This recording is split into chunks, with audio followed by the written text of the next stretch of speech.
Olá, sou a professora Patrícia Fontes, esse é o meu sinal. Estou de volta para o nosso último encontro da temática de estimulação cognitiva. Lembrando que essa temática foi uma temática sugerida, por você que está aí me assistindo.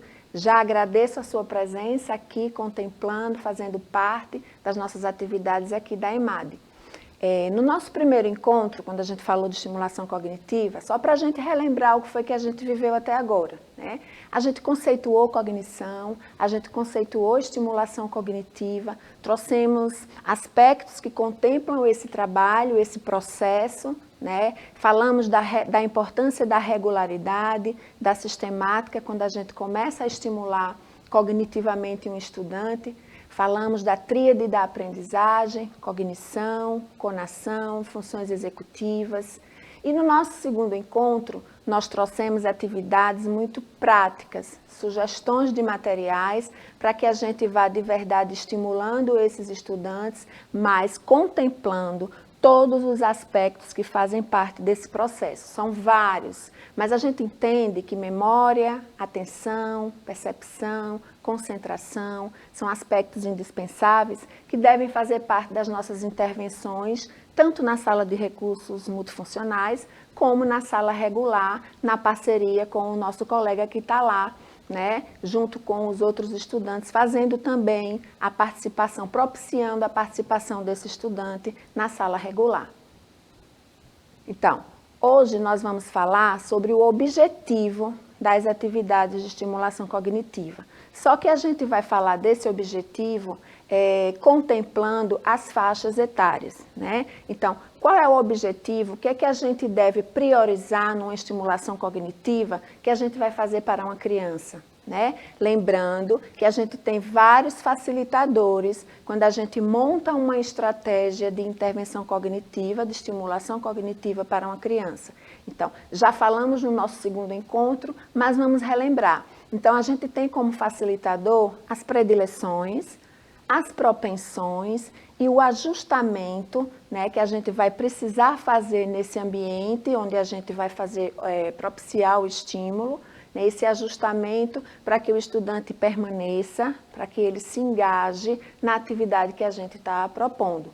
Essas predileções a gente já tem muito claro, porque a gente entende que a gente já fez o PDI, que a gente já construiu o PPE na realidade, Antes a gente chamava PDI, agora a gente chama PPE. A gente já construiu esse documento e aí a gente está com as nossas estratégias pensadas, com os nossos objetivos delimitados. Então, a gente já tem condições de perceber as predileções desse estudante, de perceber as propensões.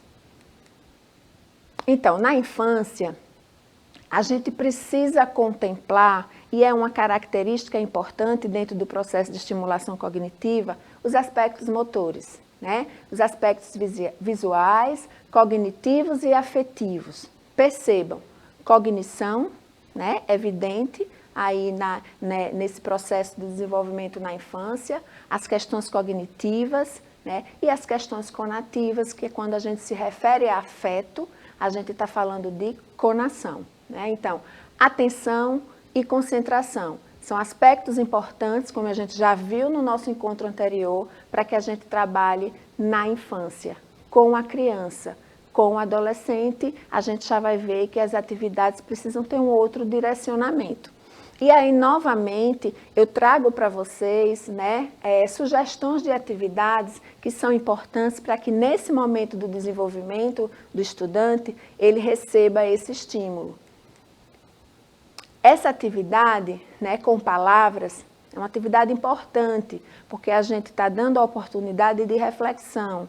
Quando a gente fala em apropriação do sistema de escrita, a gente está dando a oportunidade de reflexão, E a gente está dando a oportunidade de construção, de pensamento, não só de saber, mas de construção de pensamento complexo. E a gente precisa oferecer, sim, atividades que se relacionam com a apropriação do sistema de escrita alfabética. E as atividades de percepção também, que geralmente quando a gente faz uma atividade de percepção e atenção, a gente também trabalha com a função motora. Funções executivas, Importante também na infância. Como essa pessoa como esse estudante, independente da sua deficiência, ele vai se organizar para realizar o que a gente está propondo, né? Quando a gente dá oferta uma atividade que precipita uma organização para fazer, a gente está dando condições dele desenvolver essas habilidades de organização e por que não dizer de autopercepção, né? E aí a gente já fala de metacognição, como o estudante se percebe fazendo, né? Atividades coloridas, de material concreto, onde ele possa manusear, onde ele possa colocar na sua mesa, de forma confortável, para que ele interaja de forma satisfatória e que isso traga uma resposta positiva em relação ao seu processo de aprendizagem. A função visoconstrutiva, né? Vamos lembrar, quando a gente fala de função visoconstrutiva, a gente está falando dessa relação que a gente, popularmente, a gente chama de relação olho-mão, né? Como é que eu faço, como é que eu percebo, né? Eu estou fazendo, eu estou percebendo o que eu estou fazendo. Existe essa relação olho-mão, que a gente chama de função visomotora. Então, essas atividades são importantes porque o estudante precisa perceber o que ele está fazendo para que isso leve de verdade, dê a ele a possibilidade de fazer novamente e de fazer em outras situações, com outros materiais, em outros contextos. E aí, por que não dizer que a gente, nesse tipo de atividade, a gente também contempla abstração e generalização, né? Que a gente já falou tanto aqui nos nossos encontros, mas que não custa nada a gente lembrar para que esteja sempre presente nas nossas atividades. Organização das ideias, muito importante, né? Para que ele faça, mobilize conhecimentos anteriores, para que ele pare, para que ele perceba e para que ele se organize para realizar a atividade. Acuidade sensorial, né? Precisamos na infância trabalhar com a questão sensorial. Quando temos estudantes que estão no espectro do autismo, a gente sabe que as características são muito fortes, são muito importantes em relação à organização sensorial. Então a gente precisa de verdade colocar na nossa pauta de trabalho a acuidade sensorial. Na adolescência, a gente percebe que muda um pouquinho a disponibilização de materiais, né? Que muda um pouquinho a forma como a gente vai oferecer os comandos, como a gente vai dar as orientações, porque os interesses já são diferentes. Então, na adolescência, a gente precisa oferecer atividades que estejam diretamente relacionadas com a função da escola, porque senão há uma dificuldade muito grande de percepção do próprio estudante do porquê ele está fazendo aquilo, porque aquela atividade está sendo pedida, está sendo solicitada. E lembra que a gente falou em um dos nossos encontros da importância do estudante perceber por que ele está fazendo, né, determinada atividade, o que e quando ele precisa fazer e quando ele precisa retomar. Então, na adolescência, a gente precisa ter esse cuidado quando a gente separa os recursos, né, porque eles geralmente precisam estar ligados às tarefas acadêmicas. Essas duas sugestões que eu trouxe para você são sugestões importantes. Esse jogo A Hora do Rush é um jogo interessante que a gente tem disponível na nossa rede. Os adolescentes adoram, interagem muito bem e com essa proposta de trabalho a gente pode trabalhar vários aspectos que contemplam o processo de estimulação cognitiva, né? E aí eles geralmente têm um interesse muito grande pelas atividades de desafio. A outra atividade Resta 1, né, que a gente sempre faz, que a gente gosta, todo mundo gosta. E nessa atividade, a gente pode trabalhar conceitos matemáticos importantes, além de outros aspectos que a gente contempla também quando a gente oferece esse material.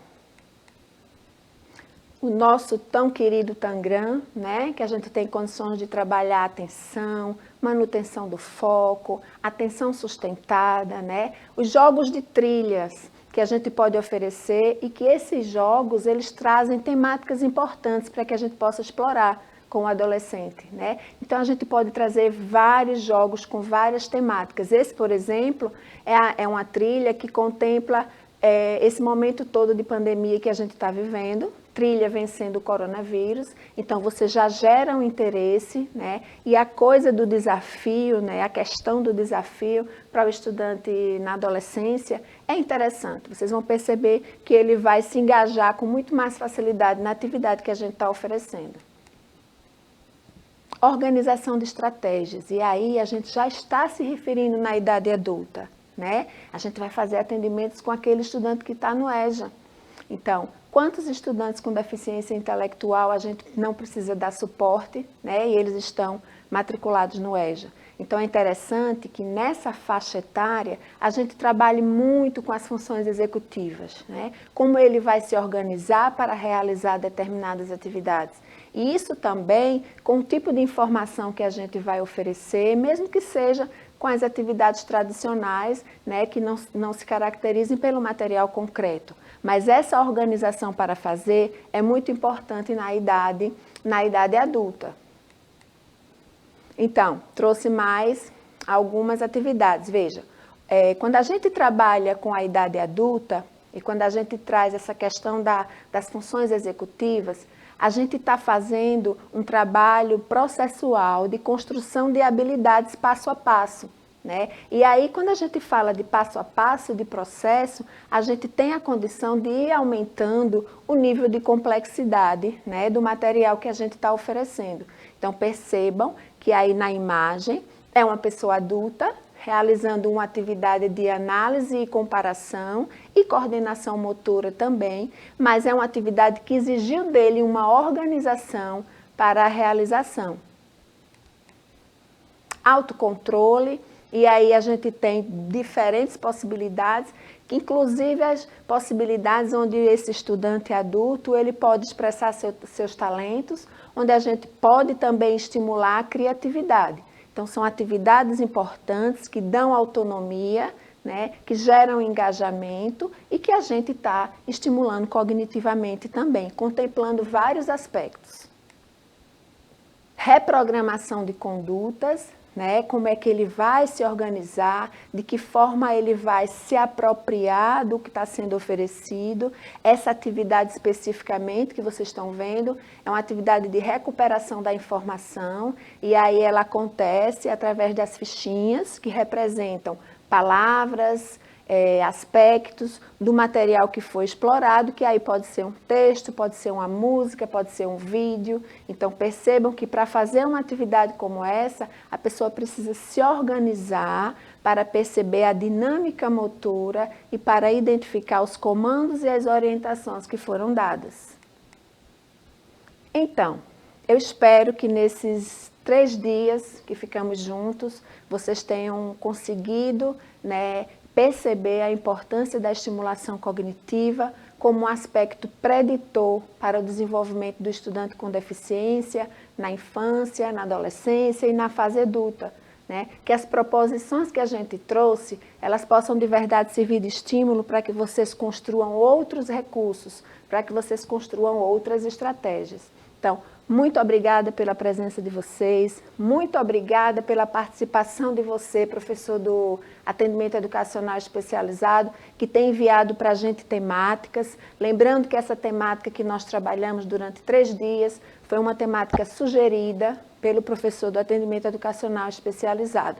Então, queremos sempre essa parceria com vocês. Espero que vocês tenham gostado. Até o nosso próximo encontro. Tchau, tchau.